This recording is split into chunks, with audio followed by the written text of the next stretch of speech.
रामनगर नाम का सुंदर गांव था जो कि एक नदी के किनारे बसा हुआ था। इसी गांव में भोला नाम का आदमी अपनी पत्नी और अपनी माँ के साथ रहता था। भोला बहुत ही मेहनती आदमी था। वो रोज सुबह समय से काम पर निकल जाता था, लेकिन उसके जाते ही घर युद्ध के मैदान में बदल जाता था। भोला की पत्नी और उसकी माँ के संबंध सही नहीं थे। उन दोनों में छोटी मोटी बातों पर बहस होती रहती थी। अगली सुबह जब भोला काम पर जा रहा होता है तो उसकी पत्नी उससे बोलती है, सुनिए, लौटते समय बाजार से कुछ खाने को ले आना और अपनी माँ से भी कह देना कि मैंने पूरे घर में सफाई की है, इसलिए ज्यादा गंदगी ना फैलाएं। मुझसे दोबारा सफाई नहीं होगी।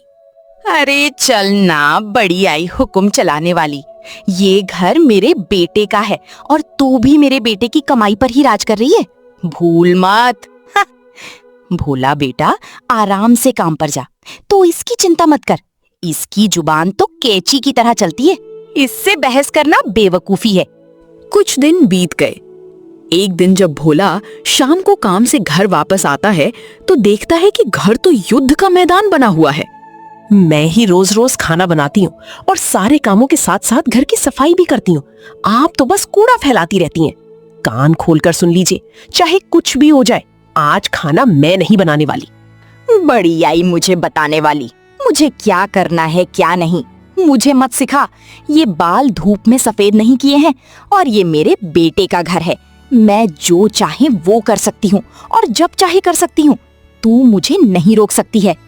ठीक है, आपको करना है करिए, लेकिन कान खोलकर सुन लीजिए, अभी मैं कुछ काम नहीं करने वाली हूँ। अभी वो आने वाले होंगे, आपको ही बनाना पड़ेगा खाना। मैं कुछ नहीं करने वाली हूँ। आने दो, मैं भी कुछ नहीं करने वाली। तेरा कसम है, तू ही खिलाएगी। मैंने तो पाल पोस कर इतना बड़ा कर दिया, अब तेरी जिम्मेदारी है, ये मत भूल। ये घर मेरे बेटे का हक है, तेरा नहीं। मेरे बेटे के पैसों पर पल रही है तू। क्या हो रहा है? आप दोनों हर वक्त क्यों बहस करते रहते हो? मैं अभी काम से आया था, सोच रहा था कि घर जाकर आराम करूंगा, लेकिन तुम दोनों की वजह से मेरा दिमाग खराब हो गया। मैंने सब सुन लिया। अगर तुम दोनों को खाना बनाने में दिक्कत हो रही है तो ठीक है, मैं खुद खाना बना लूंगा। किसी को कुछ करने की जरूरत नहीं है, मैं खुद कर लूंगा सब। अब मुझे परेशान मत करना माफी मांगकर, वरना मुझसे बुरा कोई नहीं होगा। भोला तुरंत बिना और कुछ बहस किए सीधा चूल्हे पे बैठ जाता है। उसको कुछ बनाना तो आता नहीं था, लेकिन उसको थोड़ा बहुत वेज पुलाव बनाने का आइडिया था। इसलिए वो धीरे धीरे जैसा उसको समझ आ रहा था उस तरह ही वेज पुलाव बनाने लगता है। उस दिन थका हारा हुआ भोला खुद ही के हाथ का पुलाव खाकर सो जाता है, क्योंकि भोला को सुबह जल्दी काम पर जाना होता है, जिससे वो रोज शाम को हरा हुआ आता है। अगली सुबह भोला रात के बचे हुए वेज पुलाव खाकर ही काम पर चला जाता है, जिससे कि माँ को बहुत गुस्सा आता है। हे भगवान, जाने कैसी बहू मिली है मेरे बेटे को। कम से कम मुझे नहीं तो अपने पति को तो कुछ बनाकर खिला देती। बेचारा खुद ही बनाकर खाकर गया है। पता नहीं क्या करूं इस बहू का। आप तो चुप ही रहिए, ये सब आपकी ही वजह से हुआ है। अगर आप कल बहस नहीं करते तो कुछ नहीं होता। गलती खुद करती है और इल्जाम दूसरों पर डालती है। तू यही तो चाहती है कि मैं तेरी हर बात मानूं और चुपचाप सारी बातें सुनती रहूं, लेकिन कान खोलकर सुन ले, मैं वही करूंगी जो मेरा मन कहेगा। तुम मेरे ऊपर हुक्म नहीं चला सकती हैं। दूसरी तरफ भोला, जो कि एक सेठ के सरकारी गोदाम में काम करता था, वो वहां भी अपने घर के हालातों के बारे में सोच रहा था। चलो अच्छा हुआ, आज काम कम था। वैसे भी थोड़े ही पुलाव बचे थे, जिससे सही से पेट भी नहीं भरा था। उम्मीद करता हूं आज घर पर सब सही हो। ये रोज रोज की लड़ाई से मैं परेशान हो गया हूं।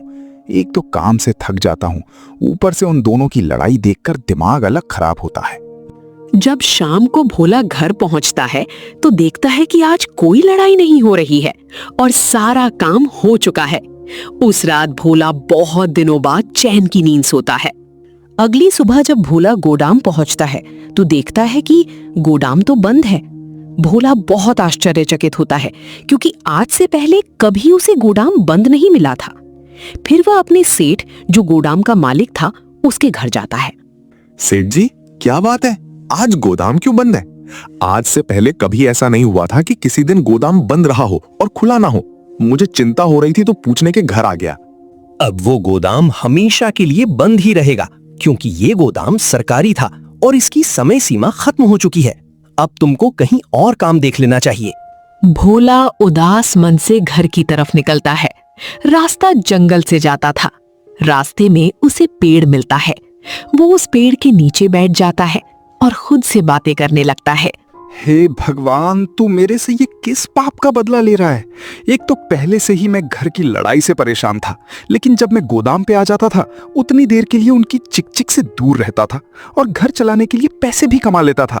लेकिन तूने मुझसे काम भी छीन लिया। अब बताओ मैं क्या करूं? तभी वहां से एक साधु गुजर रहा था। वो भोला को परेशान बैठा देख उससे बातें करने लगता है। क्या बात है बेटा, यहाँ अकेले क्यों बैठे हो और बहुत परेशान लग रहे हो? मुझे बताओ बच्चे, क्या बात है? फिर भोला साधु को सारी बातें बताने लगता है। वह साधु को घर की लड़ाई से काम छूटने तक की सारी बात बताता है। बच्चे, तुम परेशान मत होना, बस सच्चे मन से काम करना जो तुमको अच्छा लगता हो। सास बहू में तो झगड़ा चलता रहता है, उसको खत्म करने का सिर्फ एक ही तरीका है, दोनों को साथ मिलकर काम करना होगा। तुम कुछ ऐसा काम करो जिसमें वो दोनों भी मिलकर काम करें। यही मात्र तरीका है उन दोनों में झगड़ा खत्म करने का। और भगवान पर भरोसा रखना, एक दिन वे सब ठीक कर देंगे। इतना बोलकर साधु वहां से चला जाता। फिर क्या है, भोला भी घर पहुंच जाता है। घर जाकर भोला देखता है कि माहौल तो शांत है। इतने में भोला की पत्नी पूछने लगती है, आज तो आप बहुत जल्दी घर आ गए। इतने दिनों में पहली बार हुआ है कि आप इतनी जल्दी घर आए हो। क्या हुआ, आज काम जल्दी खत्म हो गया क्या? फिर भोला घर पर सारी बात बताता है कि कैसे उसके पास अब कोई काम नहीं बचा है। उतने में भोला की माँ बोलने लगती है, हे भगवान, हमारे पापों की सजा इस बेचारे को क्यों दे रहे हो? आप ही बताओ अब ये क्या करेगा? बड़ी मुश्किल से तो एक जगह काम मिला था, अब तो वो भी नहीं रहा। आप चिंता मत कीजिए माँ, मैं कहीं ना कहीं काम ढूंढ ही लूंगा। यहाँ काम नहीं है तो क्या हुआ, दूसरी जगह तो मिल ही जाएगा। अगले दिन भोला काम ढूंढने बाजार में निकल जाता है, लेकिन शाम तक उसे कोई काम नहीं मिलता है। जब भोला रात को घर आता है तब वह बहुत नाराज होता है। क्या हुआ बेटा, कहीं काम मिला कि नहीं? नहीं माँ, मैंने पूरे बाजार में गया, कहीं काम नहीं था। तो कहीं पैसे कम मिल रहे हैं जिससे घर भी नहीं चला सकते हैं। अब लगता है मुझे ही कुछ काम खोलना पड़ेगा, वरना ऐसे तो काम मिलना बहुत मुश्किल है। 3 दिन पहले आपने जो वेज पुलाव बनाया था उसकी महक आज भी पूरे घर में घूम रही है। अगर आपको कुछ अपना काम करना है तो आप पुलाव का ठेला लगाकर देख सकते हैं। अगर तुम बोल रही हो तो ठीक है, मैं लगा कर देख लेता हूँ। वैसे भी कहीं काम तो मिल नहीं रहा है, लेकिन तुम दोनों को मेरी मदद करनी होगी। तुम दोनों को पुलाव का सामान पहले से ही बनाकर तैयार करना होगा, क्योंकि उसमें टाइम बहुत लगता है। मैं इतना काम अकेले नहीं कर सकता हूँ। ठीक है बेटा, तू काम कर, हम दोनों तेरे साथ हैं। तू बस वो कर जो तुझे अच्छा लगे। हम दोनों काम करने को तैयार हैं। सुबह जल्दी जाकर तेरे पुलाव का सामान तैयार करवा दिया करेंगे। अगली सुबह तीनों मिलकर वेज पुलाव का सामान तैयार कर लेते हैं और भोला सामान ले जाकर नदी के किनारे पर ठेला लगा लेता है। भैया, ये क्या बेच रहे हो? महक तो बहुत अच्छी आ रही है, जरूर कुछ स्वादिष्ट ही होगा। भाई, ये पेव पुलाव हैं, 30 रुपए के 250 ग्राम हैं। खाइए स्वादिष्ट वेज पुलाव और पेट भरिए। ठीक है भाई, मेरे लिए लगा दो 1 प्लेट। एक मेरे लिए भी लगा देना। ऐसे ही शाम तक भोला का सारा सामान बिक गया और वो घर आ गया। घर पे वो बहुत खुश था। क्या हुआ, आज तो आप बहुत खुश लग रहे हैं। लोगों को मेरा पुलाव पसंद आ रहा है, जिसकी वजह से कमाई भी अच्छी हो रही है। फिर क्या था, भोला की पत्नी और माँ रोज सामान तैयार करवाती और भोला ठेला लगाता था, जिससे वे पहले से भी अच्छी जिंदगी जीने लगे।